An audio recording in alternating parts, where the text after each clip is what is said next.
Welcome, everyone. Happy few days before St. Patrick's Day. It's the green. Right. Teresa, got the memo? Good memo. All right. First of all, I'd like to welcome our newest commission member, Sam Johnson. We're so excited to have you. Welcome.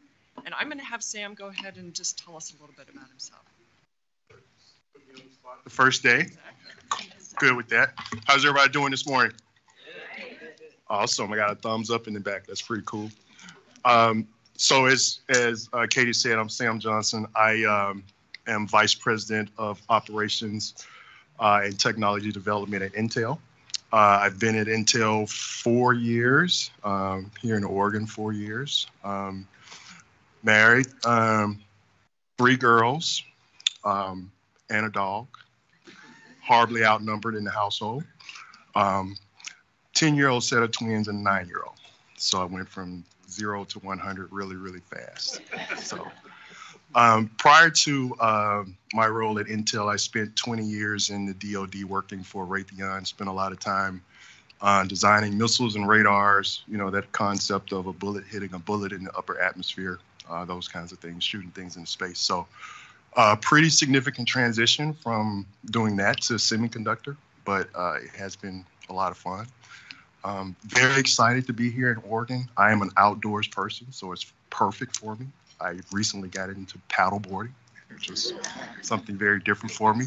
But excited to be here, excited to contribute to the Port of Portland and bring some of my expertise around economic development that I've done around in the country. So looking forward to meeting all of you, and please, I'm an open book. Ask any questions you want.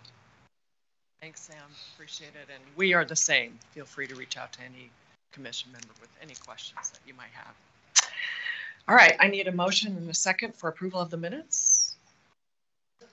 Second. Any questions, comments, changes? All in favor, please say aye. Aye. Any opposed? Motion passes. Curtis, Executive Director's report. Good morning. Good morning, President Koba. Really great honor to have you as the president. Congratulations. Also, Sam, really great to have you here. Really looking forward to it and your expertise. Already yesterday we had task force meeting. You're already helping us with stuff, so great to have you here. I would love to call everyone's attention to the safety champions this month. If they're up there, help me out. And Martine, I'm going to introduce you in a second if you want to come up here. Again, Port employees across our business working to help each other to stay safe, help our visitors, our coworkers stay safe. Really thanks to Brian and Dan and Dowdy and Noah for what they do. Nice to highlight Port employees this month. Martine, if you would come up and give us the safety moment for today, that would be great. Martine Koblenz runs our DEI team. Is that fair to say? Is that the title? And has been with us for a year, 10 months, and it's just fantastic. So great to have you with us, Martine. Great. Good morning. As stated, my name is Martine Koblenz. I use she, her pronouns, and I'm the Director of Diversity, Equity, and Inclusion at the Port. I'm really happy to share the safety message for this month. So the diversity, equity, inclusion work at the Port, it's focused and centered on our employees. And as you know, our employees, they represent a diversity of races, nationalities, faiths, languages spoken, sexual orientation, neurodiversity, disability, gender diversity, and much more. And we know that with diversity in an organization comes innovation, productivity, and quality work.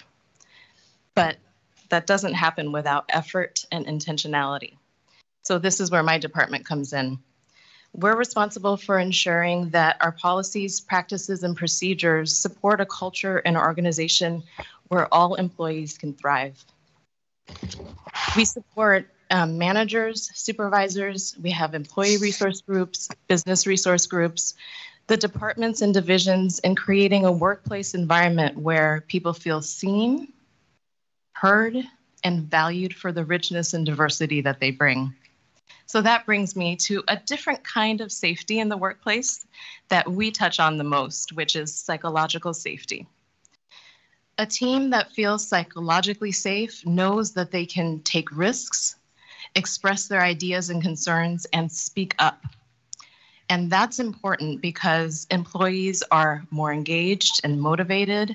They really feel that their contributions matter, and it leads to better decision making. We know that as people feel more comfortable voicing their opinions and concerns, that brings up a richness of diversity of perspectives, which leads to better decisions. So finally, it also fosters a culture of belonging and learning. And belonging is a new term for some folks. I'm just going to share what that means. Belonging is the feeling that we as individuals can bring our full, authentic selves to the work. The feeling that our differences are recognized, valued, and respected. Belonging gives all employees, regardless of background or difference, what they need to thrive at work. And I'm proud to share a few examples even this week where the Port has promoted a sense of belonging. So we had a virtual town hall this week where our executive director and our execs, before they present as they're introducing themselves, they share their pronouns.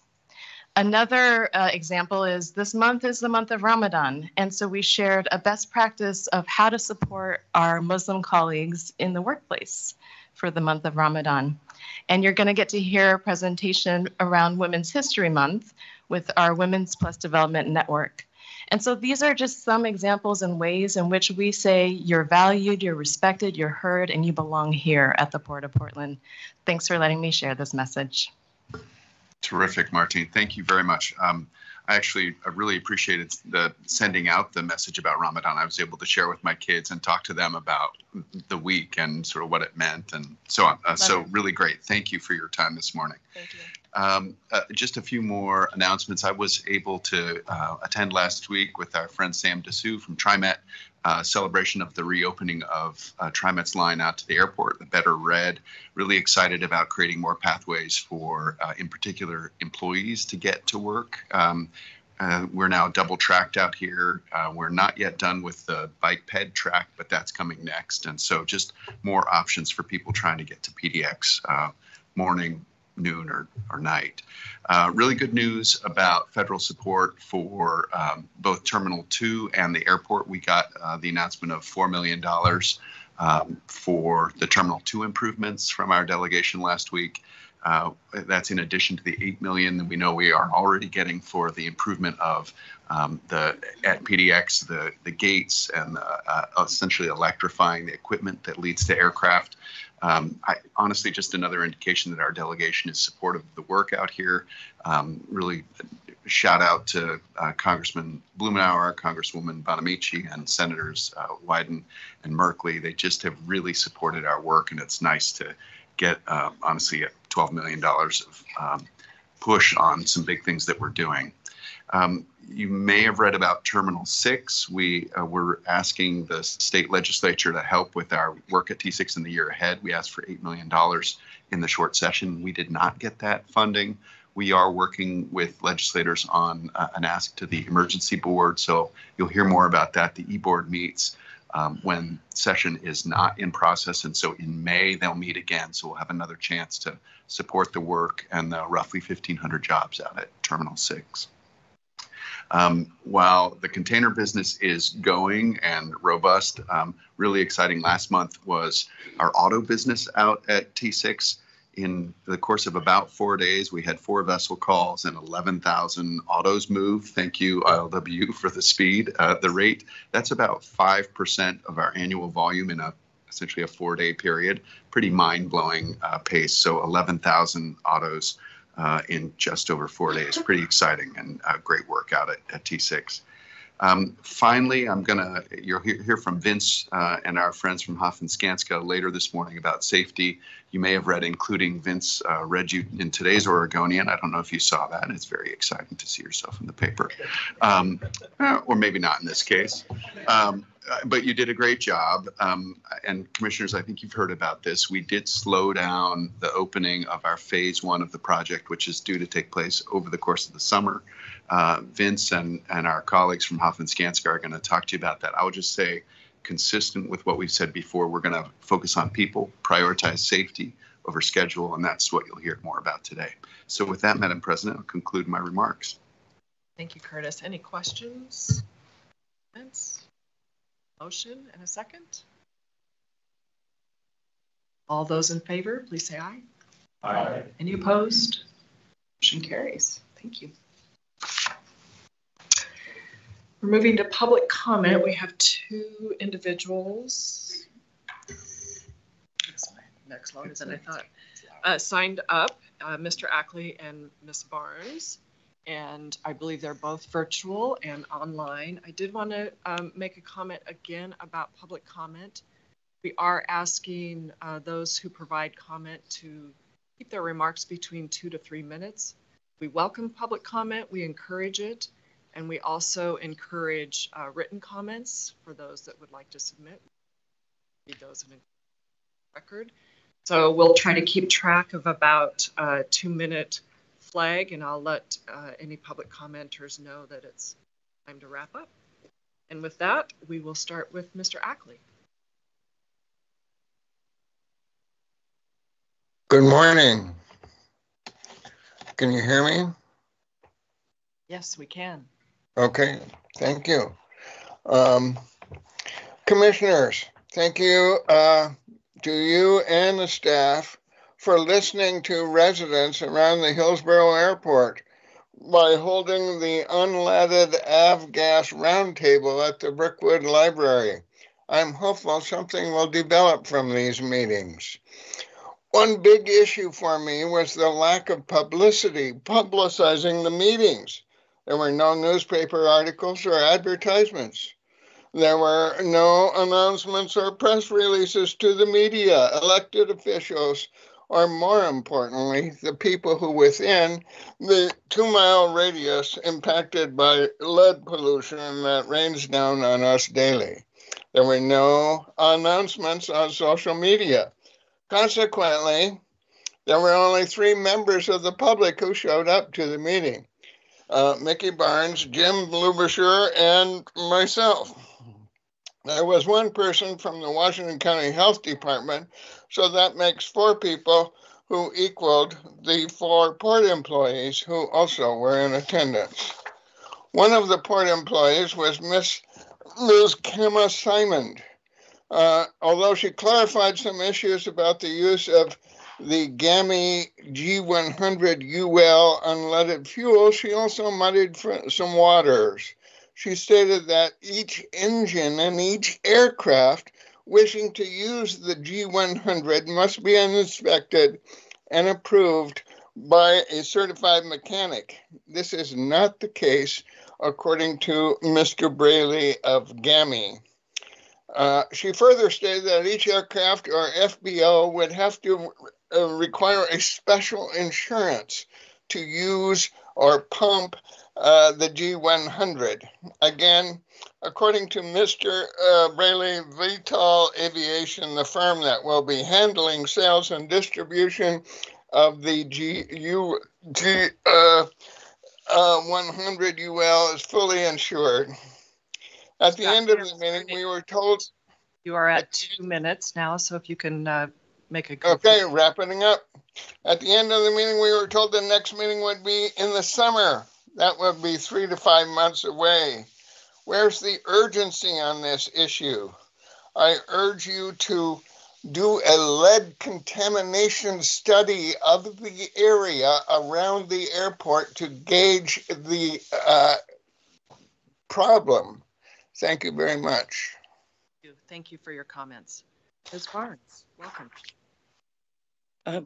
Good morning, and thank you for hearing my testimony, President Coba and members of the commission. On March 12th, that was yesterday, Boulder County and the town of Superior in Colorado announced a public nuisance lawsuit filing against the director of the Rocky Mountain Metropolitan Airport RMMA, and Jefferson County, the owner and operator of the airport, for the role the county has played in causing and creating unreasonable injury to the health, safety, and welfare of impacted residents. The complaint cites multiple studies, including airborne lead level testing conducted by the town of Superior, attesting to the adverse health impacts caused by lead emissions resulting from the touch and go activity at RMMA. As stated in the brief, quote, based on the 2023 tests, plaintiffs believe that their airborne lead levels are directly impacted by piston engine aircraft overflights stemming from piston engine aircraft operations at the airport. These operations deposit unsafe levels of lead particulates on plaintiffs and expose plaintiffs' residents to repeated and excessive noise and thus create unreasonable health and safety hazards for their residents, constitute a public nuisance, and must be enjoined, unquote. According to the complaint, there are no state or federal laws or regulations preventing Jefferson County from implementing a rule prohibiting touch and goes.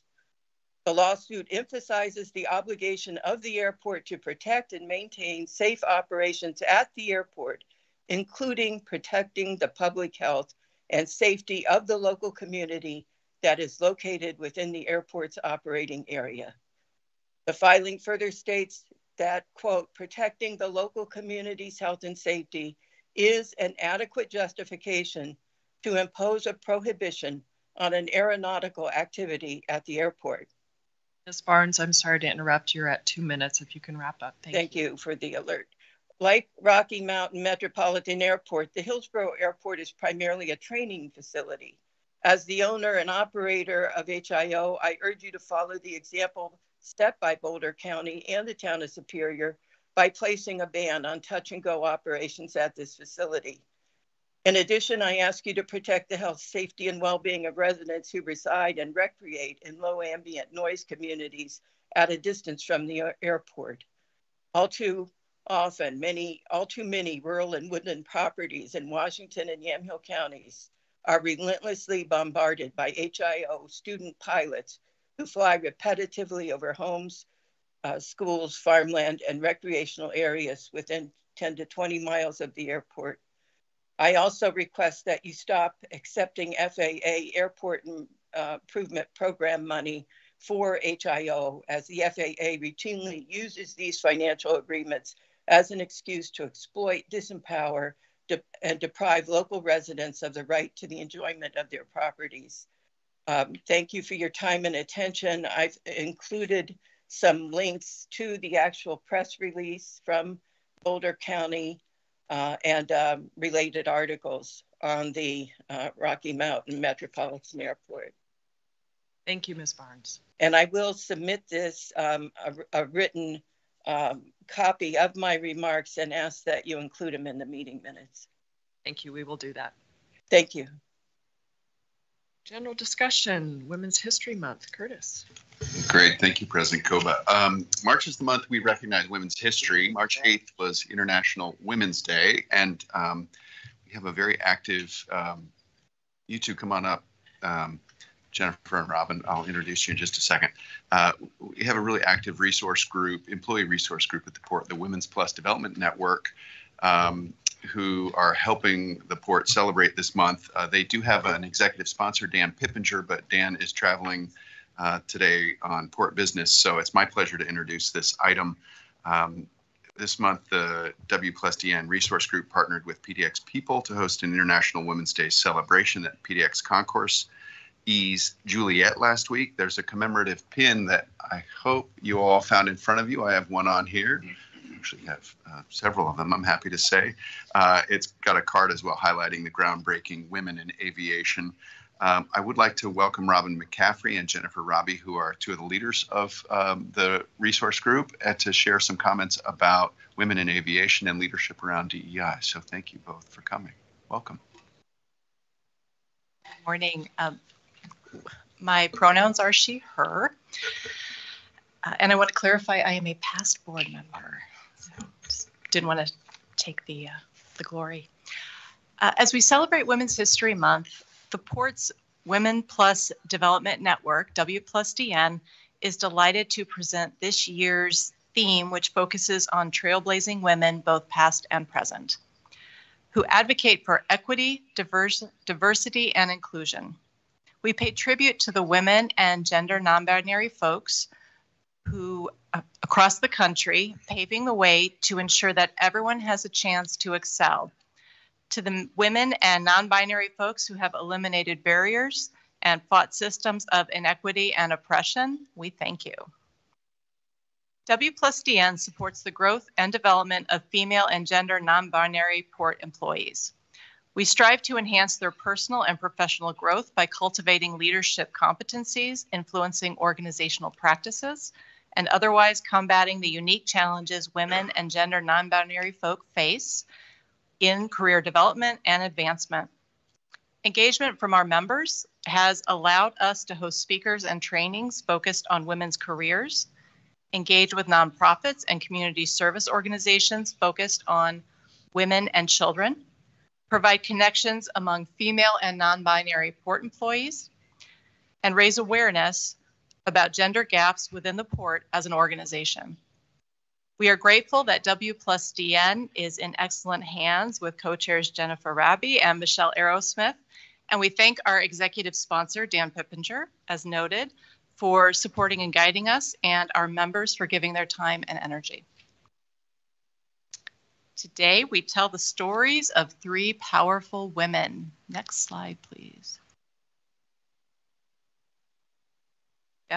We first raise a glass to Sally K. Ride, the first American woman to travel into space in 1983.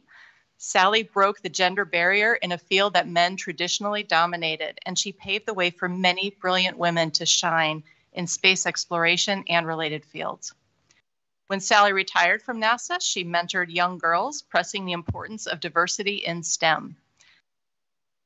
Sally was vocal about her struggles and challenges working in a male-dominated environment and became a strong advocate for gender equity in the workplace. Later in life, Sally became a physicist, engineer, director of the California Space Institute, and finally a professor of physics at the University of California in San Diego. In addition to her advocacy for women, Sally identified as a member of the LGBTQIA+ community and is known for being the first queer astronaut. Sally's legacy will live on for her contributions to women, the LGBTQIA+ community, and space exploration. Hey, next slide, please. Next, we recognize Winona LaDuke, a Native American activist and author who has dedicated herself to advocacy for Indigenous control of natural resources, Native homelands, and cultural practices. Winona is an Ojibwe member of the Mississippi Band Anishinaabeg. In 1985, she helped establish the Indigenous Women's Network, a coalition of 400 Native women activists to equip and empower Native women to take active roles in tribal politics and leadership. The coalition advocates for Indigenous religious and cultural practices, natural resource conservation, and recovery of Indigenous lands. She founded the White Earth Land Recovery Project that supports Native communities by repurchasing previously sold reservation land, and co-founded Honor the Earth, a Native American environmental advocacy group. Today, Winona continues to lead the way, and her dedication reminds us that self-care includes caring for our communities and Mother Earth. Next slide. Lastly, we recognize Cecilia Chung. Cecilia immigrated at age 19 with her parents from Hong Kong to San Francisco. At age 22, she began transitioning to a woman, a decision that impacted her family, career, and physical and psychological safety. Cecilia lost family ties and her job and became homeless, during which she struggled with drug use and contracted HIV. Cecilia's experiences pushed her to lead and advocate for the transgender community and those living with HIV/AIDS. She joined San Francisco's Transgender Discrimination Task Force in 1994, helping pioneer multiple anti-discrimination policies. She was the first transgender woman and the first Asian woman elected to chair the board of directors of the San Francisco Pride Celebration. She made history as the first transgender woman with HIV to lead the San Francisco Human Rights Commission. Cecilia blazed a trail as the first deputy director of the Transgender Law Center, and she served on President Barack Obama's Presidential Advisory Council on HIV/AIDS. She's currently the Director of Evaluation and Strategic Initiatives for the Transgender Law Center, and she's on the San Francisco Health Commission. Her incredible journey reminds us that we can channel the pain of past discrimination into initiatives and actions that uplift communities and save lives. Next slide. We honor these incredible pioneers and the many more who have dedicated their lives promoting job and gender equality, inclusion, healing, and leadership. Their unwavering commitment to creating a more inclusive society has unlocked doors for future generations to walk through with courage, confidence, and authenticity. We stand on their shoulders. Let us all join in the fight for a more equitable, diverse, and inclusive future. We encourage everyone to honor the experiences and acknowledge the contributions of women and non-binary people, especially those who make up the Port Commission, the Port workforce, and the companies and organizations that make the Port's mission possible. Happy Women's History Month. Thank you. Thank you very much. Very inspiring, great examples. Comments or questions from Commissioner Luther? Excuse me. Thank you. I have always been impressed with the diversity efforts and in awe of the diversity efforts here at the Port. But in particular, I just want to commend really acknowledging psychological safety. I think that makes so much sense in the environment, particularly around your safety record that you have here, and how really allowing that and focusing on that to allow everyone to have a voice in the organization. So, thank you for your efforts in creating an environment of belonging, but an environment where, again, people feel safe to be heard, because it's one thing to create a diverse environment, but if people don't feel like their voices can be heard, that makes all the difference in the world. So thank you for that. Others? Right. Thank you. Please share with all of the members here at the Port. Thanks for your efforts to support women employees here, the concessionaires, all the people that interact with the Port, and beyond just the airport, at the terminals. It's great work, it's important work, and very valued. So thank you. Vince Granado, just a minor issue to share with us this morning. I brought a friend. So with me here is Dave Garski from the Hoffman Skanska team. We also have a couple other members here. Joe Schneider and Troy Slosser are here as well to talk a little bit. What we're going to do today is really just give you a project update and talk about some of the decisions that we've made here over the last few weeks, and what the impacts are as we work through it, and why we did what we did. So we got a number of slides here to go through, and I'll just start with a project update. So if you can move the slides forward. Work is continuing on the project. It's very busy out there. We got about 950 people working at any given point in time, and right now they're very focused on the finish work. So all the flooring that's been going down, but we're really focused on kind of the big four, is what we call it: the ticket counters, the bag system, security, and the checkpoints are really the ones and the bathrooms as well, right? Because those are the ones that are most important as we get to the opening. There's a lot of work that people don't always see that goes on downstairs, and the baggage system, we're obviously working over the existing system, but you look at all the improvements that we're making into the new system and tying it all together. It's incredibly complicated downstairs, but we're also working right above the TSA, who is continuing to operate the existing system. So there's a lot going on. They've been fantastic partners with us, from the very beginning. And the big change that we made here is we're reducing the craft hours, which is what we talked about. And that is going to impact our opening date. And we'll talk a little bit more about that as we go forward here. So we have slowed the pace of work for sure, but there's still plenty of work that's happening. So I got some pictures now, if we can start to move forward, just to show you the difference from December to March. So this is what the main terminal was looking like back in December. You kind of point out some of the flooring work. You can see there's a lot of it covered there. If you go to the next slide here in March,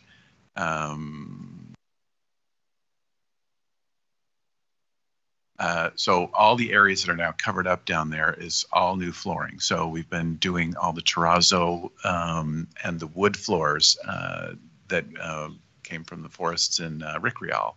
All of that has been going on right there in the summer. Here over the last couple months. Here you can see the pattern of the terrazzo. And so they've been moving all of that forward. The big round circles, those are the tree wells where all the big trees are going to go as well. So that was in December. And if you go forward now into March, all that space is going to be covered up because it's all complete now. And so we're storing lots of materials there as they're getting ready to do the rest of the work. The next slide then talks about the video wall. And so we're actually putting images up on the video wall. This is above the North Security Checkpoint. And our subcontractor who's working on that is doing a fantastic job. I think people are going to be very excited about that, but we're moving that forward. Below that, you can see the new security checkpoint equipment. And all the equipment is now in place on the north side. And we're getting some of the equipment on the south side. And where you see all the red tape there, all the carpet's in, it's all the flooring, it's all being protected right now. So there's a tremendous amount of work. And I think there's maybe one more slide here. You can go forward. So the security checkpoints, so they're powered up, they're going to be protected, and they're actually kind of ready to go. So we'll be working with TSA to start their training on those systems here over the next couple of months or so. So there's been a tremendous amount of progress that has been happening on the project going forward. So if you can get to the next slide, we do just want to talk a little bit about the safety. We've had an exceptional safety record on this project. From the very beginning, it's been the #1 priority. We had an offsite last week where we looked at what did we say back in 2018 when we got started, and everybody exclusively said #1 is safety. And it's been a big focus for the JV.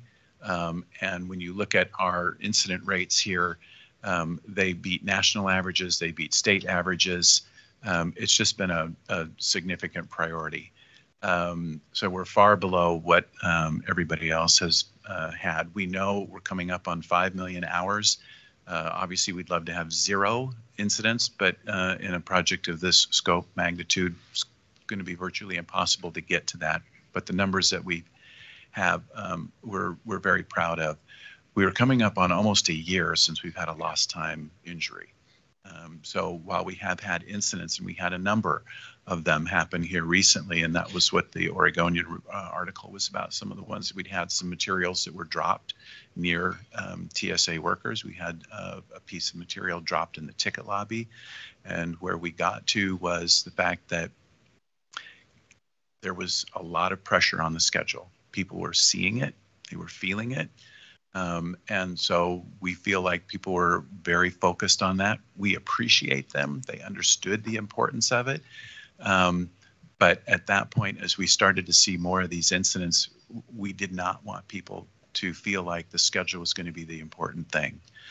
Dave and I had a conversation with the entire group about 3 weeks ago and told them safety over schedule.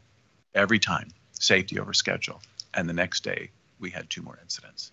And it's like, that's when they came to me and said, no, we need to actually prove that safety matters over the schedule. And so we went right back out there. That was on a Tuesday. We went back out there on a Thursday, had another conversation, and we closed the job down for 3.5 days. And I'll let Dave talk a little bit about what some of the reactions are, and then what we've been doing about it. And that's the most important thing, is what are we doing?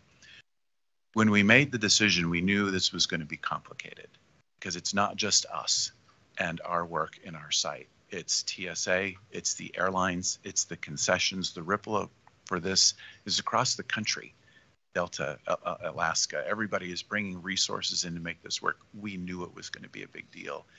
We still believe it was absolutely the right decision to make. And if we can go to the next slide here, I think what we'll do is talk about, I'm going to have Dave now talk about the safety plan, what we've done differently, and then I'll talk about what it means for us from a schedule standpoint and a little bit on the budget as well. All right, good morning. I want to give you a couple highlights of some of the things that we've done to focus and really enhance our safety program. Some of them are things like we are adding more resources to our safety team. We've directed all of our field superintendents, even though meetings are important, are required. We've told them to get out of meetings in kind of an effort to get more eyes on site. We've done more efforts to separate operations from construction, which has been one of our challenges. Baggage has got to stay active, and we are rebuilding that system. So we've had some challenges with operations, but I think the thing that made the biggest difference, and Vince highlighted in a little bit, is when we met with the crews on the 22nd of February, you know, we sat in front of them and told them, and we truly believe it's safety above everything. And they probably had heard that before. But when we told them that we were slowing down the work, we were resequencing, rephasing, and we were actually delaying the transition from phase 1 to phase 2, I think they truly believe it. It's more than just words. And as I walked out of that room that day, gal heading to electrician, heading to go pick up her kids, there's an iron worker and a drywall, to the person said, I've never seen a company or a project or an owner put their money where their mouth is. And that's really reinforces the decision that was made. And it gets back to really our core safety program, which is we have physical safety, we have psychological safety, psychological well-being, which you've heard of, and we have mental well-being, which I talked to last year with our GUTS program and our Tough Enough to Talk program. And when you look at the reaction that we got, the schedule, working in this environment was putting a lot of pressure on people.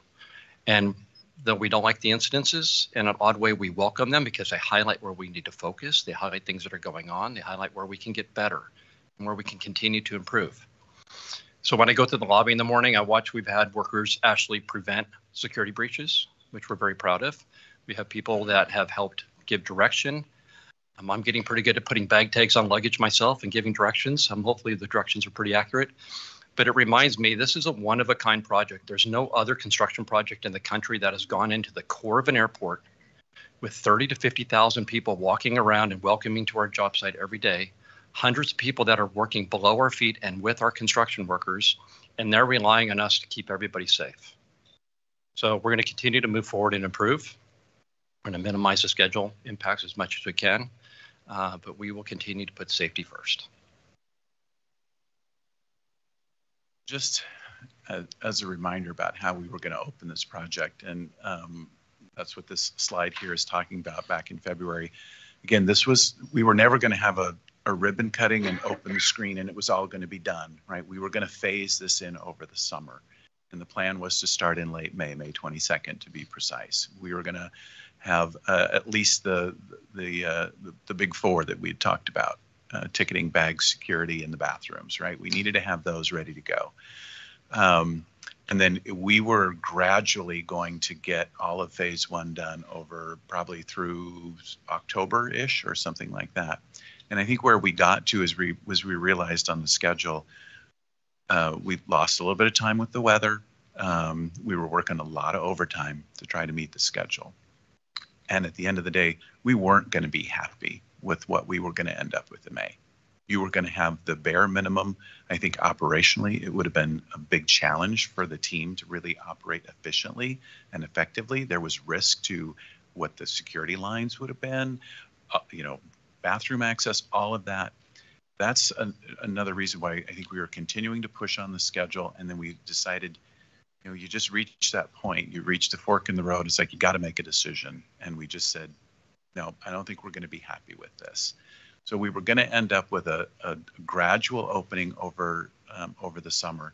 And then phase 2, we then go back and close the existing checkpoints, right? Demolish all of that, slide the roof, all that's basically doing the same thing all over again. And the closeout was in spring of 26. By moving the date from May to probably sometime this summer, we'll have a much more finished product when we actually open. And so what we're trying to do now is to figure out what are the impacts.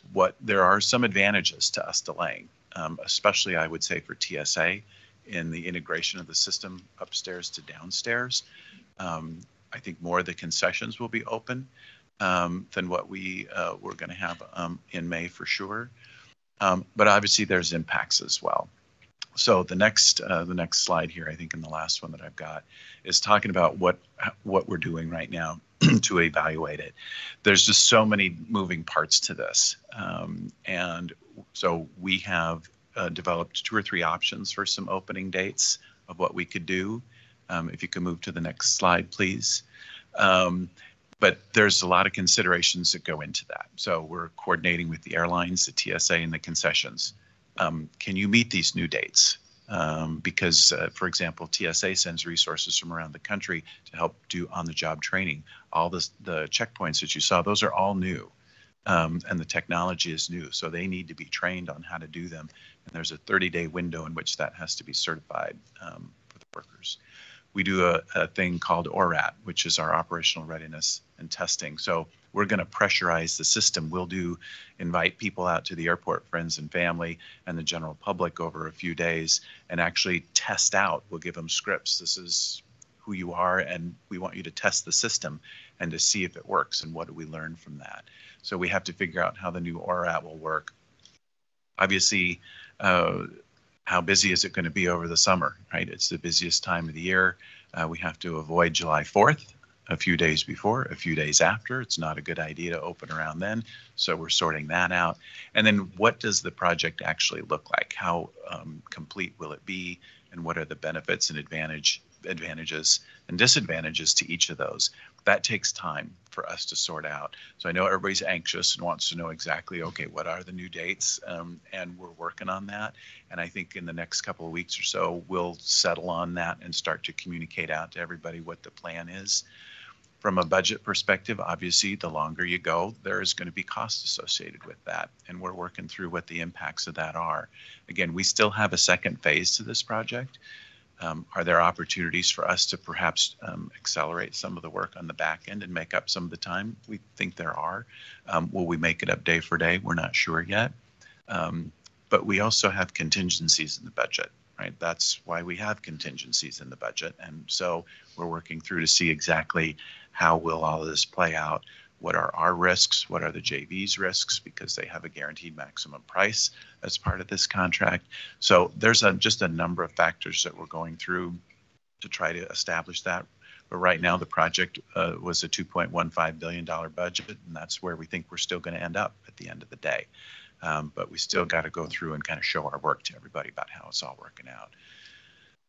So that's a lot. That's basically what we've been working on here for the last 2 weeks. And we've still got a couple more weeks left to really kind of get our arms around what the new process is and the new schedule and what the impacts are. And happy to answer any questions that you all have. Thank you, Vince. Thank you, Dave.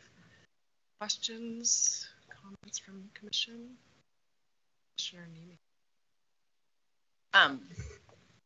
Thank you so much for all the work on this. I think it's pretty phenomenal that we're as close to on time as we are, given the fact that this project happened through the pandemic, and also just the need for people to take care of themselves and distance and all the things that we've been through on that. And so I fully support or a loss of life, which I have a recollection in 1997, there were 3 iron workers who lost their lives in building the parking garage here. I remember it so clearly because my father and I were on the phone together, and it was something that he called to my attention and just thought, what a shame, you know, to have something like that happen. And so, you know, to me, I want to just take a minute and think about those 3 people who did sacrifice their lives building our parking garage, and think, how do we today make sure that all the workers that are working on the construction project, working in the airport, as well as the traveling public, is safe. And so fully support this decision and glad to hear it. Other questions, comments? Commissioner Strader. I just wanted to thank you. I think sometimes, you know, we get so carried away on something as complex as this project is that we try to stick to our timelines, but reevaluating and sticking to what our priorities and our principles are very, very important. And protecting our workers that are on site, as well as just the populace that comes through the airport itself, is critical. That's the most important thing, the potential impacts on their life. I just applaud you for making a very difficult decision It's a necessary decision that stays with our principals. So thank you very much. Have to give credit to the JV on this, right? We've been doing a lot of tours. We know how excited everybody is, right? It's a lot of stories in the media. Everybody wants to see it. We were there. We wanted to hold the date. It took courage for one of their superintendents to say, I don't think we can do it. And it was not an easy discussion. And I give a lot of credit to that because I think we all wanted to deliver for sure and knew the complexity of it. And that's what we're trying to make sure that we're doing is that people feel courageous enough to have the conversation. Mr. Alexander. Yes, thank you. Thanks for the presentation. And I really do want to amplify the comments from Commissioner Nemi and Schrader. This is a preventive step, and it's very difficult to measure prevention because at the end of the day, if you're successful, there's not a data point. You've avoided it. And this is one that sort of competes with the reality of how do we meet a deadline. And so I applaud it. I think that it can serve as a model for how we make difficult decisions going forward without having to sacrifice fidelity to safety, but also knowing that we want to see a final destination that meets our objectives. So thank you. Commissioner Devon. I'll just add to the accolades as well. A very brave decision, and it gives me great hope that we can have partners like SCANSA to work with who share our values here at the port. And again, a very important decision, and for your workers to have the fortitude to step forward and say that this is a challenge and we need to slow down here and for us to take action. So thank you. Mr. Lamb. I just want to say thank you so much for the update. And I would encourage the team and the staff and our partners to continue to inhale and exhale until the finish line. So thank you. Mr. Luther. Just because we're going around the bend, it feels like, everyone has expressed the gratitude and I think the values that you've reflected in this tough decision. So I want to just double down on that and just say that since I've been involved in this organization, it's clear to me that credibility runs deep. And I think these kinds of decisions only build credibility from a management perspective to speak the truth of where you are. And I think that's just something as a commissioner that I value deeply, people who are regularly speaking the truth of where they are. So again, that takes courage. And then separate and apart, and I hope that doesn't dilute my comments on that, because I believe that I am curious of when it is you think that you will fully understand the impacts, including potentially financial impacts on some of the vendors and concessionaires that will be impacted by the delay in startup. Thank you. Yeah, I think we'll have a date here in the next couple of weeks that we'll be able to start to socialize with everybody. But then it'll take some time to work with each of the partners that are potentially impacted. I think right now we're focused on, okay, if we did something in the summer, can you support it? TSA, Alaska, Delta, right? Can you support that? And we're feeling like we have a path to that. Then you start to deal with the concessionaires and what their timing is. And what are the cost implications of that? We're looking at obviously all the budget issues. So we'll certainly keep you all probably through the task force process. It'd be keeping you all up to date on that. But we'll at least, I think, get to the new date schedule by the end of this month. We expect it'll be sometime in the summer that we'll end up opening. But then we'll keep you all updated on what the financial impacts are, because obviously everybody's got a lot of questions about that, as do we. Commissioner Sampad, do you want to dive in? I wasn't planning to, but sure. So again, project that's 5 million person hours, that's complex. Building something that's in flight, an operating airport and a new airport being built right up there, that's complex. So again, kudos to the team for managing as well as you have. And also kudos to the team in terms of speaking truth when it really mattered in taking the tough decisions. So thank you.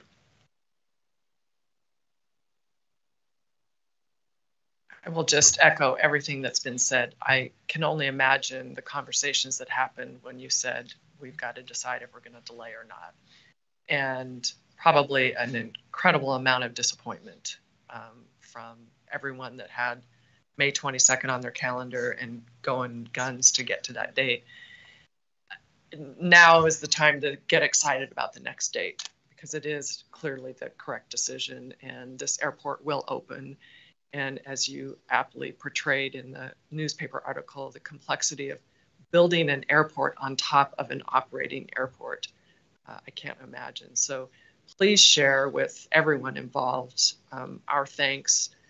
Try not to be disappointed, but get excited about the opening that will come, and frankly, this incredible asset that we will be sharing with the community and really aligning with our shared prosperity values. So thanks, and hang in there.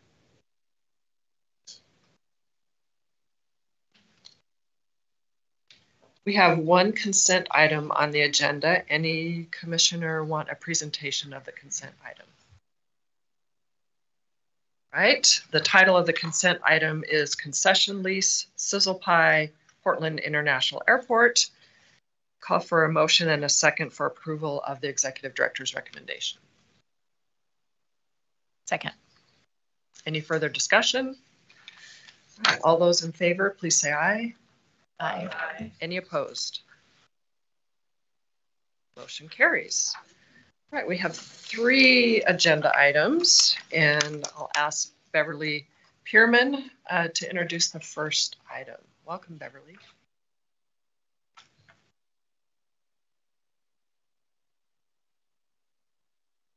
Hi, I'm Beverly Pierman, Director of Public Safety and Security for PDX, filling in for Dan Pippinger today. We are here to request approval to enter into a ground lease with Bonneville Environmental Foundation for the PDX Community Solar Facility and to enter into an associated power subscription agreement. The facility would mean economic savings to low-income residents in the Northeast, Cully, and Sunderland neighborhoods and would involve community members in construction of the facility to help build future skills. And I have here PJ Christopher, Business Development Manager, who's going to present a recommendation to approve the proposed lease. Thank you, Beverly. So, hello. I'm thrilled to present the Commission this long-sought ground lease opportunity for the Port of Portland with the Bonneville Environmental Foundation. BEF's lease will allow for the development of the PDX Community Solar Facility, turning an underutilized, constrained piece of port industrial land into a 1 megawatt solar array, achieving both meaningful economic savings to low-income and BIPOC residents of the Coley and Sutherland neighborhoods, as well as providing reliable, renewable energy source for the Portland International Airport. Before moving forward with the presentation, though, I would like to welcome Senior Director of Renewables at BEF, Evan Ramsey. Evan and I have been working on this deal. The team and I have been working on this deal for quite some time now, so it's pretty exciting to be here in front of all of you. Next slide, please. So BEF operates on a mission to bring together partners across all sectors of society to co-create innovative solutions that address climate challenges through the core values of partnership, innovation, knowledge, adaptability, and integrity. PDX Community Solar is BEF in action. PDX Community Solar is a Portland clean energy funded 1 megawatt community solar facility. The project team consists of BEF, Verde, Twende Solar, Leaders Become Legends, and the Port of Portland. Once developed, it will provide a utility electricity bill savings of up to 75% for approximately 200 low-income and BIPOC households in Coley and Sutherland neighborhoods. In addition, the facility will provide workforce development and job training in technical solar installation and native plant landscaping. PDX Community Solar has the triple benefit of lowering utility bills, creating jobs, and keeping people in their homes. BEF will operate the PDX Community Solar Facility through its subsidiary, Goodling Community Solar, LLC. Next slide, please.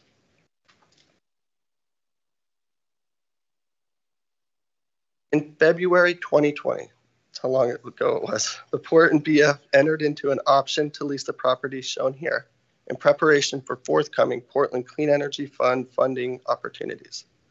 As the first round of funding was inadequately funded, BEF was forced to wait until 2022, at which point the PDX Community Solar was awarded $4.2 million, fully funding the project, including development of the PDX Community Solar Facility, green infrastructure, and workforce training opportunities for people of color. With a $500,000 investment deposit in the necessary equipment now on order, it is ready to be used in the development of the PDX Community Solar Facility, with commercial operations planned as early as September 2024. Next slide, please.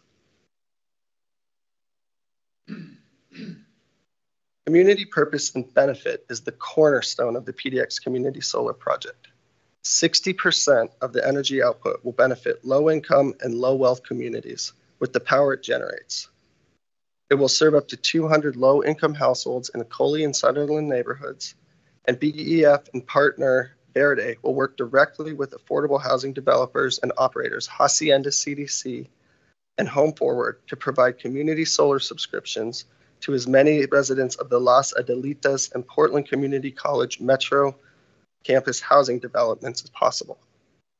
There is in fact the potential for an estimated $2 million in low-income household electricity savings over the 20-year period. Next slide, please. What makes PDX Community Solar an attractive business proposition is a combination of ground rental income, reduced rate renewable power for the airport, port ownership of renewable energy tax credits, and the community purpose and benefit of making power subscriptions available to airport neighbors. Business terms are shown here. Next slide, please. With that, I thank you for your time today and the consideration of the Executive Director recommendation to approve a ground lease and associated power subscription agreement for the PDX Community Solar Project. Thank you, and I'm available for any questions. Thank you. Questions? Commissioner Alexander. Great. Again, thanks very much for the presentation. This is exciting. I'm delighted to see it. And I wanted to get some clarification. You mentioned that this would result in lower subscription levels for up to 200 families within the Cully area. Will participation be assigned to them, or will they need to purchase it? I don't know if I'm clear on my question. So they will purchase, they'll be offered it, but they won't have to take the subscription. So they will buy into the subscription for themselves. But in partnership with the CDCs in the area, could these potentially be awards to residents as opposed to an actual purchase? I'm just trying to find out how the transfer of engagement will work. As I understand it, they would be purchased by individual users. And then the tax credits that would be afforded to the port, is there any thought about how they would be distributed as well? Whether it would be capital for other engagements that are involved in shared prosperity or accrue to the benefit of the port's bottom line? I'm just curious as to how you thought about how those would be absorbed. So the way that the port will be the main subscriber of the facility, of the solar array, and we will use 40% of the output, and we will use that for power at the Portland International Airport. Is that the question? Well, no, I thought I also heard that there would be tax credits assigned to the port as a result. There's renewable energy credits that the port would own. Separated by a common language here. Any thoughts on just how, I mean, that's an asset, how it might be applied, or is it just too early in the process to really identify that? I think it's a little early in the process to fully identify that. Thank you. Mr. Johnson. Yeah, I think this is an awesome project, but in just kind of following on to that question, it's still kind of unclear how the 200 residents will get selected to participate in the program. And I think maybe there's just some clarity around that. But I think one of the other questions I had was, I didn't necessarily hear a schedule per se of implementation, and maybe an understanding of kind of the operating structure, who's responsible for what once the project is complete. So the schedule is to be complete by, tentatively planned for September of 2024. And Verde will be the operator of the facility, and Bonneville Environmental Foundation will be the developer of the solar array at the site on port property. Thank you. What's that, Dan? Selection of the subscribers will be done by Bonneville Environmental Foundation and Verde, with help from Hacienda CDC and Home Forward. Other questions? Commissioner Strader. Yeah, I just have a question. For the 200 families, when you say they purchase the subscription, is that front-loaded where they're going to have to come up with a certain amount of the cost up front, or is that a change from how they would normally receive services from like PGE? It just changes it, obviously, to the idea is to help them to realize savings over time. How does that work? So as what are the initial costs? So as I understand it, it's a bill credit, right? That's up to 75% savings on their monthly rate of payment. And this area is a Pacific Core. There's no upfront cost for the subscribers. Thank you. Commissioner Nebe. I do think this is really exciting, and really appreciate all the efforts that are going into the redevelopment in Coley and making sure folks have safe and so, thank you for this project. I just was curious, it was mentioned that there was a multi-million-dollar grant to make this project possible, and then I saw Portland Clean Energy Fund like on the slide, but where is the grant coming from to make this project possible? That would be helpful to. It is Portland Clean Energy Fund funding. Oh, okay, thank you. Fully funded the entire development. Okay, great. Other questions? Yes, Commissioner Luther. I love this. It seems to fit squarely within shared prosperity. So I think it's a fabulous project. I have just a funny little question that I'm not sure matters at all, but I was just curious, when you have solar arrays near an operating airport, whether there's any operational considerations in terms of where that's positioned from a flight pattern safety perspective, and whether that was part of the planning and the location, and that was part of the considerations. Thank you. There absolutely are, and we absolutely worked with FAA and gotten the approval to move forward with the solar array in its current location.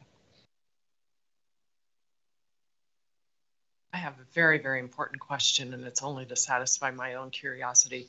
What happens to solar panels in an ice storm? I assume they can't generate electricity, but I would know that. I'm unsure what happens. Mr. Energy here. Yeah, they get covered with ice, yeah, and their efficiency goes to the toilet. But then the ice melts and they're back. So it is it's intermittent power, right? So at night they're not generating. So it's part of a balanced portfolio of generation. So they're part of the story. Yeah, it's a pretty exciting project. And I could see from here all the port people who've been around this question of solar panels on airport property where you have acres and acres of flat, empty land. It's been a long-standing issue, and for many years it was a bit of a bugbear that prevented real development of solar in proximity in any form. We have a little strip of them on the top of what will be the old terminal property that we did in conjunction with Nike. I'm looking for some of the folks who've been around for a while, but to essentially power the Nike store inside the terminal. That's how much we generated with those old school panels. But increasingly, the FAA has allowed proximate to runways. This, I guess, to your question, and even on airport facilities. But putting them on buildings is not as efficient as having them on the ground, where you can service them very easily and clean them and keep them in the sort of peak shape for generations. So this is a great project. It's really terrific. I agree. A fabulous project. Thank you for the great questions and comments. Call for a motion and second. All those in favor, please say aye. Aye. Any opposed? Thank you. Move to the next action item. Teresa Carr.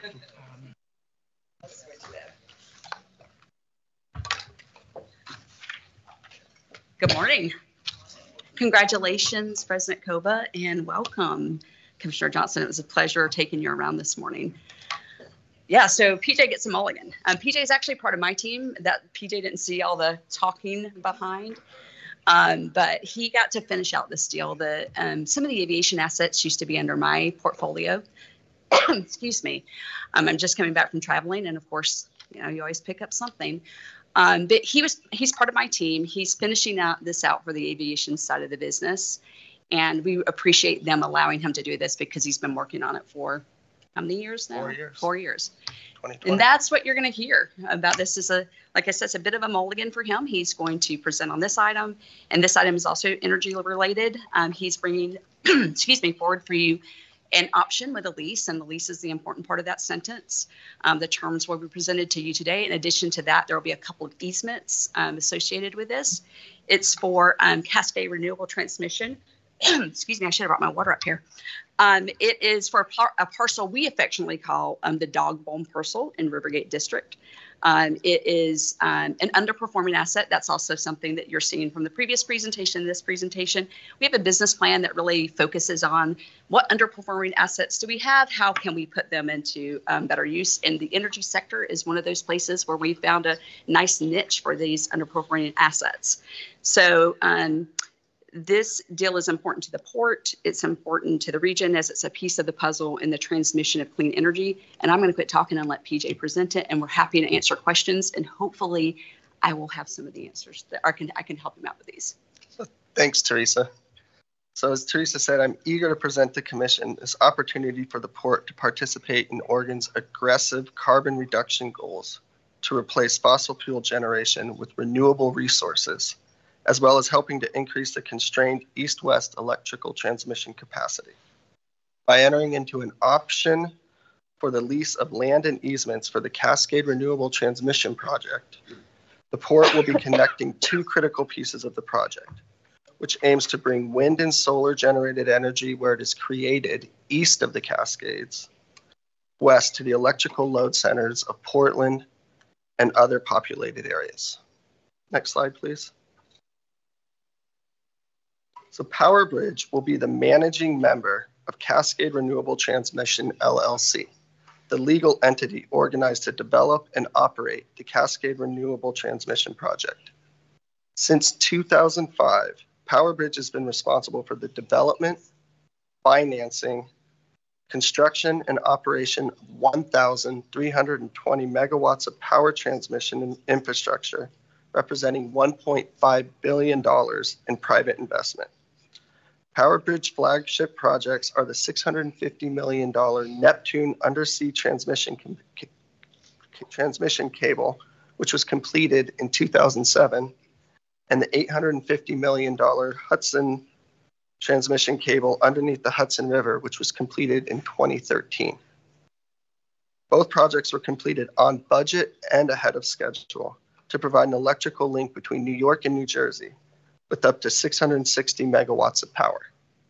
The Cascade Renewable Transmission Project will be PowerBridge's third flagship project. Next slide, please. This map here kind of shows how large of a project it really is. So in June 2022, PowerBridge contacted the Port of Portland with interest in vacant Rivergate Industrial District land opportunities for lease in this project. The Cascade Renewable Transmission Project is an underground and underwater power transmission line that will carry up to 1,100 megawatts of power from the renewable energy generation sources east of the Cascade Mountains west. project will extend for approximately 100 miles from the BPA Big Eddy substation in the Dalles to Portland General Electric Harborton substation in Portland. So what's needed for this are 2 electrical converter stations, one on each end. The eastern converter station will be in the Dalles, right there next to the Big Eddy substation, and will take alternating current from Big Eddy and convert it to direct current, which will then run the 100 miles or so down the Columbia River and be converted back to alternating current at the western converter station, which will be on the Dogbone site in the Rivergate Industrial District. The Port's Rivergate Industrial District is ideal for that because A, we have the Dogbone site, but in addition, we own another alignment of port assets where the underground transmission line cable will come into the converter station and then also leave the converter station. And as well, we own West Hayden Island, which will also house some of the underground transmission cable assets as well. So on a schedule for this project, it's a long sought project, which is why we're going into an option agreement first. So they're well on their way though. They anticipate filing all of their key permit applications as early as Q2 of this year. And then the key permits which they will be applying for are the Oregon and Washington FSEC, as well as federal permits led by the Army Corps of Engineers. So that permitting process will begin, and there'll be review and public comment periods, and those are anticipated to take until around 2 years, issued around the second half of 2026. At that point, the option will then enter into the lease, and then construction and completion of the project in its entirety will be operational mid to late 2029. So, I mean, these big energy projects take quite a bit of time, especially with the permit associated. Next slide, please. Shown here are the economic impacts just of the converter's facility on the Rivergate's Dogbone site. So it's pretty compelling. Next slide, please. As well as beneficial impacts, the shared prosperity attributes associated with the deal are shown here. Next slide, please. Then we have the proposed business terms here, a little bit on the option. So like earlier stated, these take a little bit of time. So there'll be a 24-month option period, and then they'll have the ability to extend for 2 additional 1-year periods. Considerations for those option periods are shown here, considering extension. Next slide, please. And we've fully negotiated the ground lease, which is on that Dogbone site, which is that premises of 6.5 acres of unimproved developable land in the Rivergate Industrial District, so along with the construction and maintenance easements. Next slide, please. With that, I thank you for your time today in the consideration of the Executive Director recommendation to approve the option, lease, and form of easements for the Cascade Renewable Transmission Project. I'm available for any questions. Thank you. Questions? Commissioner Luther, you're chatty today. I know, sorry. Just curious. Great. Thank you. This sounds like an amazing project. And I just have a couple of questions, and maybe it's related to the overall project and not the lease itself. When you think about that 100 miles of essentially in-water work, that sounds, particularly in Oregon, and although it's probably federal mostly, but it seems complicated. But I was wondering whether there's an anticipation intersection with any Superfund areas and in-water areas that would be impacted, as well as any Terminal 6 operation. I just don't know in terms of location whether those things overlap at all. So when it's coming down the Columbia River, it'll be underwater. They will then come onto West Hayden Island and underground easements, right, and come across, and then they'll be going east of Terminal 6 when they cross the Columbia River again. So there'll be no impacts to Terminal 6. Then once they get to the converter station at the Dogland site, they'll then go back down, transmission under to the PGE Harborton substation. They'll cross primarily Port of Portland leasehold areas, and then they will actually go under the Willamette River because the Harborton station is on the west side of the Willamette River.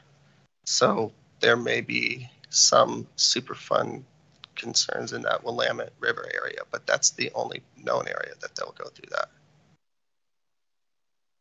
But just a matter, given our own liability there with somebody's digging up, maybe not that would be complicated, but anyway.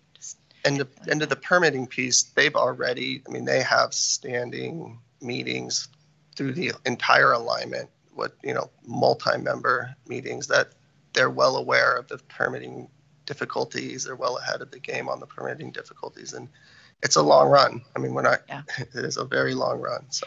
And sorry, just for clarity, is the line laid just in the water, or is it actually under the riverbed? Under the riverbed. They have a process where they lay it under the riverbed and run it the whole way down. There's an environmental assessment associated with the project, an engagement, pretty thorough engagement process as well that is required, of course. Yeah. Commissioner Sampot. Yeah, this is exciting to see. A gigawatt coming from Eastern Oregon to Western Oregon. Actually, I'm curious as to how much that would increase in terms of flow of energy from Eastern Oregon to Western Oregon, if anybody knows that. I'll have it here in a minute. And the other question is, in terms of the technology being used, are there risks that this project is taking on that may put permitting or kind of implementation at risk? What's our assessment of is this going to go through smoothly, or are we expecting things to? So yeah, your first question is the lines will carry up to 1,100 megawatts of power from east to the west. And then as far as the permitting, like I said, they're actively engaged with all the permitting agencies early on in the process. And then also they have completed 2 other projects, the Neptune and Hudson projects on the East Coast. So this is not their first project. Those were both underwater, in-ground transmission that they have a proven track record of being able to pull these off. And they'll be using, many of the, the top contractors, the Siemens or the others that are known that can really pull these off. They'll be the contractors used on these projects. So, thank you. What I would say is they have a very robust engagement process that they have local folks who are part of their consultant team. And they've certainly, we have an internal core team who are looking at all of those potential opportunities for concern. And we've identified those and we're working through those as well. So yeah, our team's very well aware that there may be some concerns in certain areas, and we're having conversations as well on those. So thank you. Yeah. Any other questions? Commissioner Johnson. One real quick, this wonderful project. It's great that we have an opportunity to have an energy gateway from Eastern Oregon down to the valley here. Quick question, is this going to utilize assets that are already in place as far as the renewables, or are they going to build out on the other end? And what would be the timeline as far as effectively to be able to see the generation hitting the Willamette Valley? So that they're going to be converting power from the BPA Big Eddy substation that I believe is getting power from already existing sources in wind and solar in Eastern Oregon.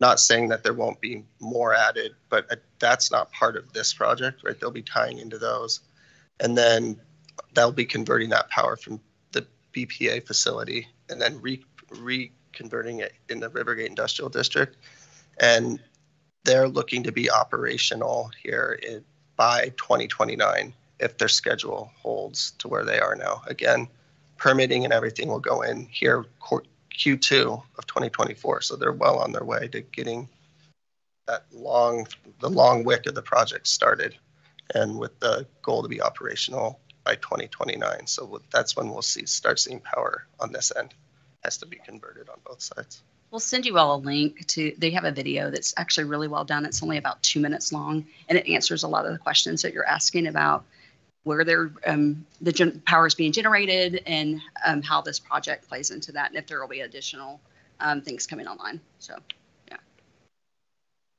Commissioner Johnson. Yeah, you led with this supports kind of Oregon's carbon footprint reduction. Is there any tangible benefit to the Port of Portland's maybe 2030 RISE goals around carbon footprint reduction? Or is it more centered on just an alignment with the underutilization of assets?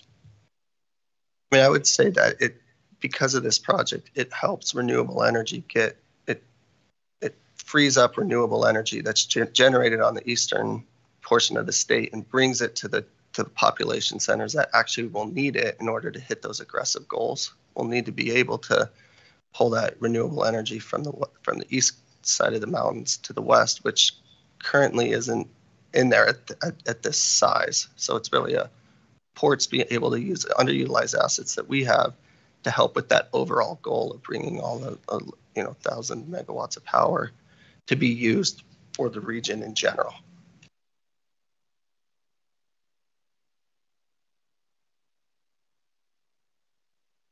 Thank you. Yeah, yes, maybe please.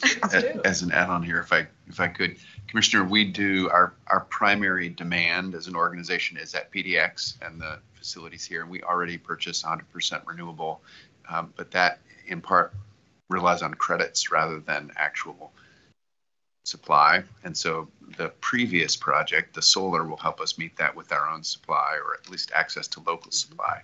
But we're already in the position of purchasing, essentially paying credits to our providers for that renewable. So this is really, and I do want to give a shout out to Teresa and her team for sort of pushing over these last 3 years to find those gaps in our property map to figure out where can we get more revenue. So this is a great example of, consistent with our values, finding more revenue and lifting up the general fund. It's really great work. Thank you. Can I get a motion and a second for approval of the executive director's recommendation? All in favor, please say aye. Aye. Any opposed? Motion carries. Excuse me. Thank you. Thank you. Last action item, Beverly, come on up again.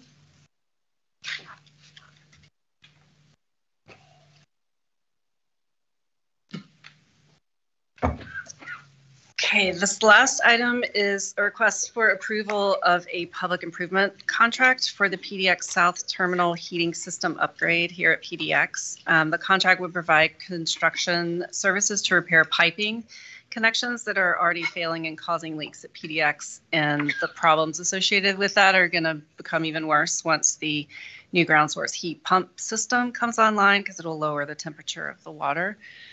So we need to get this fixed now. The contract's the result of a request for competitive proposals issued in January following our contract review board's approval of an exemption from the standard low bidding requirements.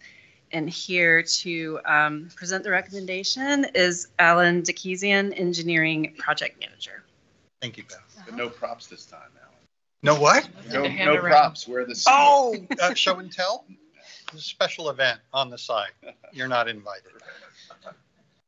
Good morning, commissioners.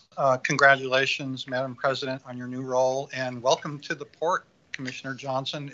I'd like to say it's always good to have another mechanical engineer in the room. So shout out for that. Yes. If I can have the next slide, please.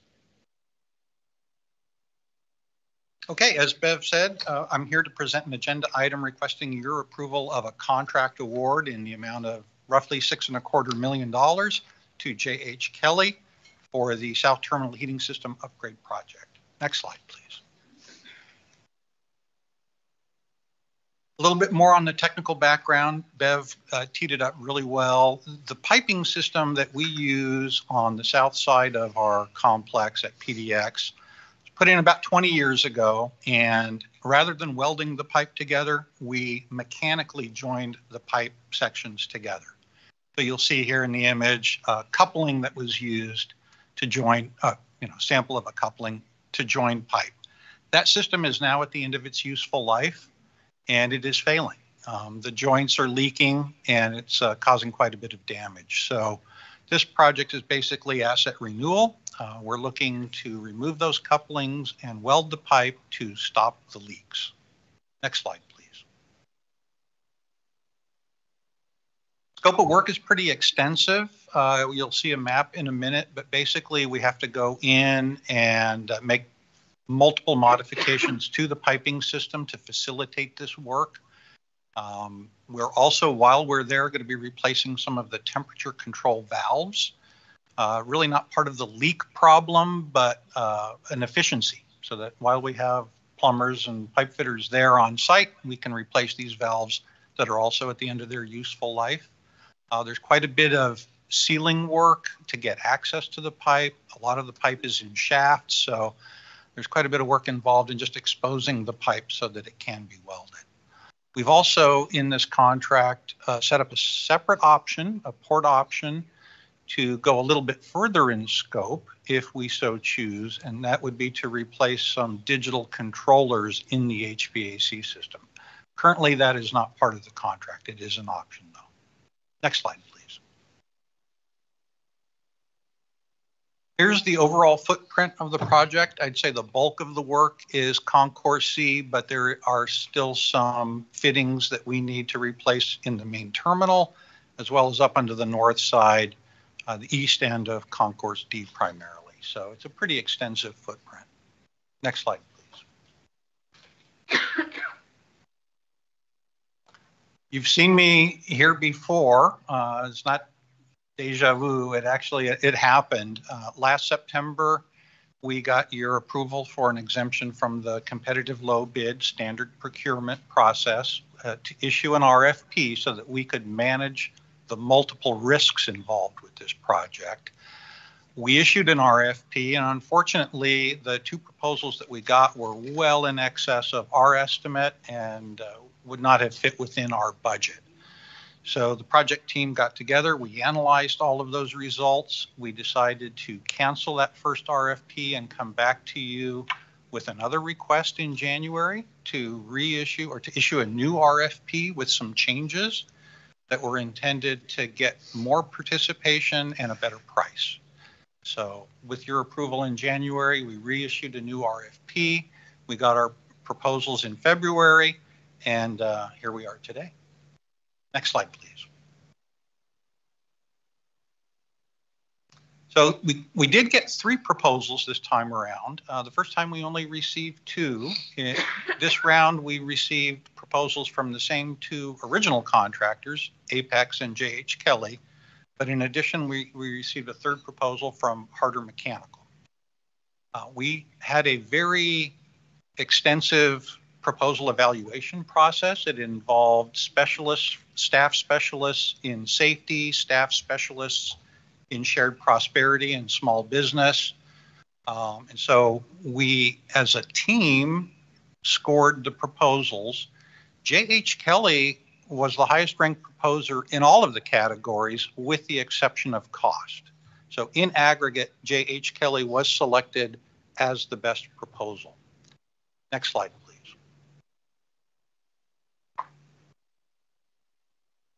J.H. Kelly's price and proposal included a couple of cost savings alternatives. Their base price was in excess of our estimate. So we entered into a negotiation with J.H. Kelly. We ended up exercising one of their alternates to reduce the cost of the project. We also identified some other alternates that we may exercise in the future to further reduce the cost. In the end, we ended up with a price that's about 14% over our estimate, but it still fits within our budget. And I'll show you in a minute how we were able to fit the added cost within our previously approved project budget. Next slide, please. As far as the project schedule, if we obtain your approval today, we will enter into a contract with J.H. Kelly. We've allocated 2 summers since we're working on the heating system. Obviously, we want to do that work in the summer when it'll create less impact to the facility. We think we're going to get a lot of work done this summer. We're going to be working a little bit over the winter, and then we'll finish up next summer. We should be done by the end of 2025. Next slide, please. The way the numbers shook out, previously, as I had mentioned, we had a much lower estimate of the cost, 14% lower. We were at $5.5 million. My budget now reflects $6.25 million, which is the amount of J.H. Kelly's proposal. I was able to reallocate some money that had been in the budget for environmental remediation or hazardous material remediation going into the project. We didn't know if we had lead paint or asbestos to deal with. I got a very clean report from our environmental consultant, so we can reallocate the money that we had been setting aside for that kind of work to the main project. The other thing we did was we bit into our contingency. We had a much more significant contingency previously. You can see now I have a contingency of $555,000. It's still about 7% of the project, so it's still a healthy contingency, but we took a bite out of that in order to allow the project to move forward with the currently approved budget. The project will be funded by the Airline Cost Center. I think really importantly on the shared prosperity and small business aspect, the goal was set at 10% and J.H. Kelly met that. But it was really a stellar proposal. What they're going to be doing is they're going to be mentoring a firm, Just Right Heating and Cooling. It's based in Vancouver. They're what we call a dry side mechanical contractor. They do sheet metal, but they want to get into the piping side of the business, what's called the wet side. And so J.H. Kelly, as one of the premier mechanical contractors in our region, is going to be mentoring Just Right Heating and Cooling, allowing them to bring a union fitter onto their staff and get involved in this new trade, this new line of business. So we're very excited about that. Next slide, please. With that, staff would like to recommend approval of the executive director's request to issue a contract to J.H. Kelly for the South Terminal Heating System Upgrade Project in the amount of $6,247,670. And I'm anxious to hear some good questions. Thank you. Oh, the engineer in us. Yeah, Here we go. Commissioner Johnson. Just actually a number of questions. The digital controllers are optional. What's the rationale for keeping those out of the primary scope? So these controllers are at the end of their useful life. They're communicating with an old protocol, and we need to upgrade them. However, they're still working. They are functional. But as we move from the old communication networks onto the new communication platform, we know we have to replace them. So we're going to be, rather than getting that done now, we're going to be putting that in a future project. So the work will get done. It just won't get done as part of this project. Understood. Thanks for that. And maybe just help me understand a little bit, how do you get to a decision point around replacement versus kind of repair, maintain? I mean, you're at a point here where you're going to replace it. Sounds like there's some risk associated with the leaks.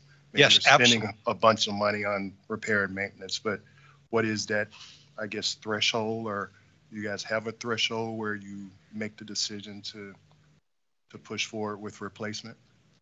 You know, that's a great question. I wasn't there at the table when the project was developed and justified. We have other staff that do that, put the projects together on behalf of our business line. In this case, our maintenance department is our client for this project. There clearly were a lot of leaks that were impacting operations. You know, water coming out of a ceiling is not a good thing for anybody. But where that crossover was, where the life cycle cost of living with what we have versus spending significant money to fix it, I'm not sure exactly where that decision got made. I'm happy to go back to the other staff that were involved in that process and bring back some more details on what made that play. Yeah, I think it's, for me, it's just kind of immaterial, but maybe just my own understanding of how the process works. And then maybe a final question, and this is probably an Antoinette question. When we talk about capital and expense, what's the threshold of kind of asset improvement, versus there's a component of this is just, from my perspective, just repair because it's leaking. So at what point is it capital versus expense, and how do you capture how you're going to decide to depreciate it and things like that? Gotcha. And Antoinette, if you'd like to handle that.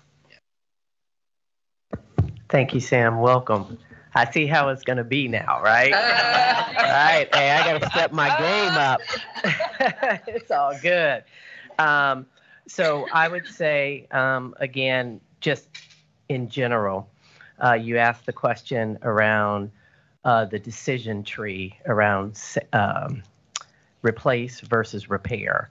And so that is a financial analysis from what we're trying to achieve, in this case, whether it's efficiencies or savings that far outstrip what the cost would be of a repair. So I wasn't here, so I won't hide behind that, but I'm just going to suspect that analysis was done to get us to this point where it made more sense to do so.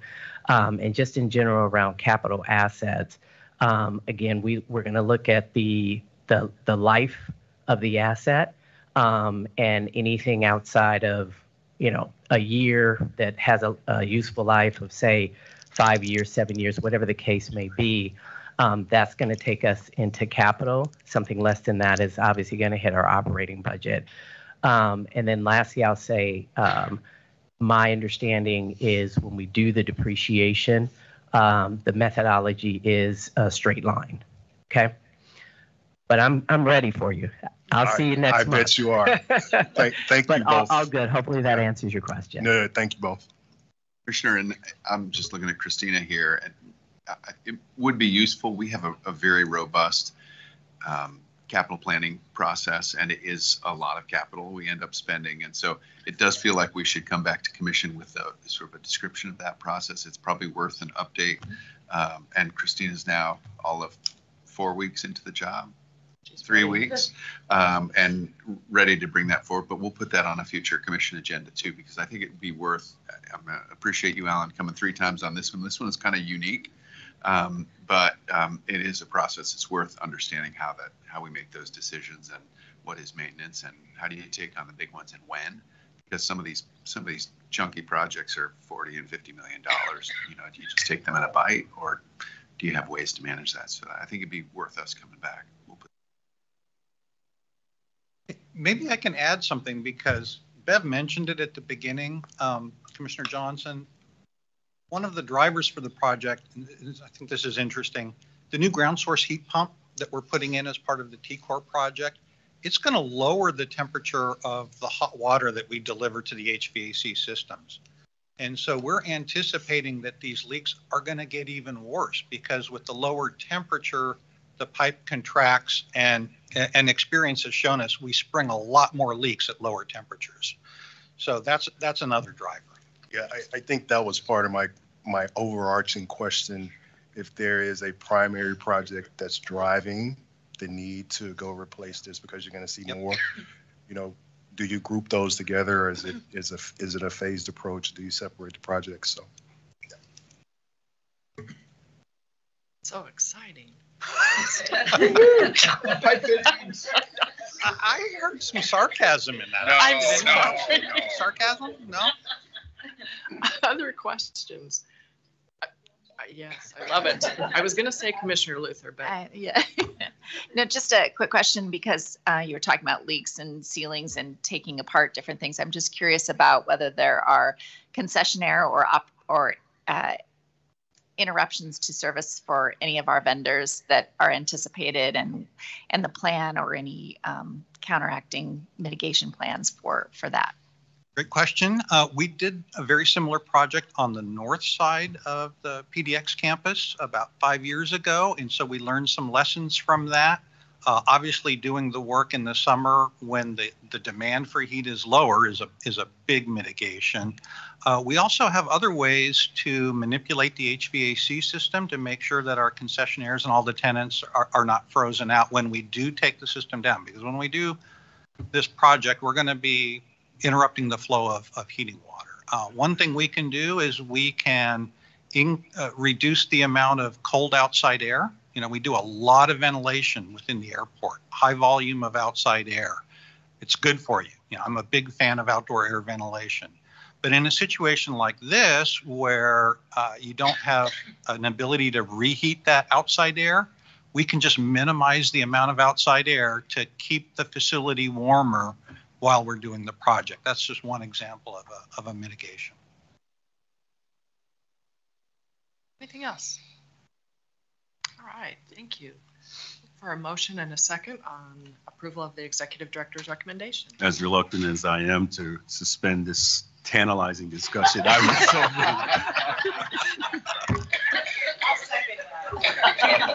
Wow. All in favor, please say aye. Aye. Any opposed?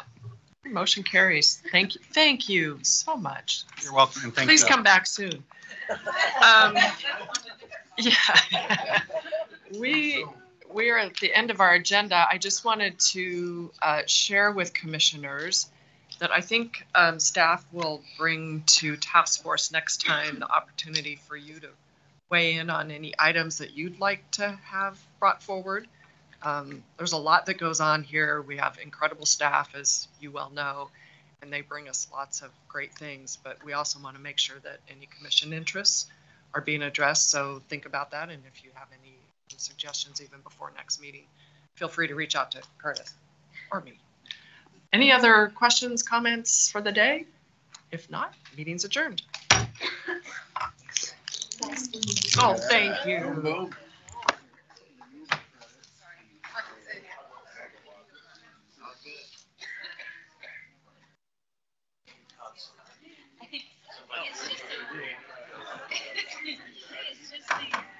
Transition back to I